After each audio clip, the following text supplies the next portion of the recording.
It comes, of course, at a crucial time for the continent. The chairman of the International Monetary is the chairman of the International Monetary Fund, and is very much indeed for joining us. What's special about this one? This one comes at a time where there are misconceptions about Africa because of the commodities are suffering from the commodity price drop. Some are commodity importers and have a window expected to grow at 6 and 7%. Others do have the problem, and they will have, with all the promise, all the possibilities that country had in 1981.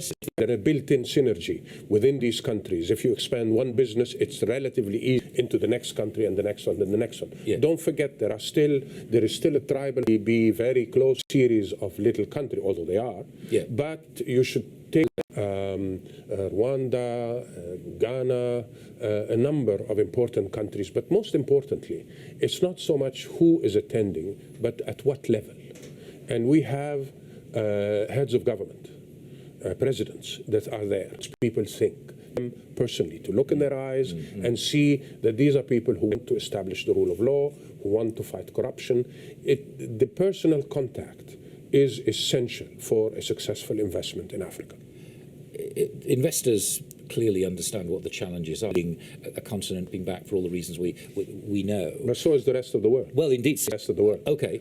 Expect to go into a country or a continent that is immune to everybody. But bringing growth rates down from 6 to 4.5 world, it brings them down to 2. So you are shielded still by the heavy potential of the continent. You will not be shielded at a much higher level of economic activity if it's a promising country or a... Because I imagine it's meant to, which is very difficult for them. Yes, for Africa, many successful businesses either in Africa or the world over.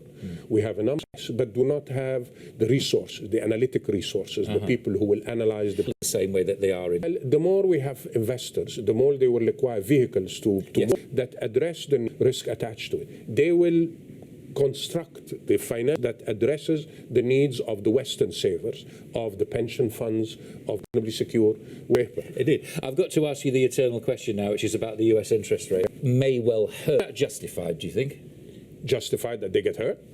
Just a decision in the United States actually somehow affects what is... The United States currency is a reserve currency of the world. The U.S. determines its policies according to the interest of the U.S. people. Policies. Now, our currencies fall. We have to live with it.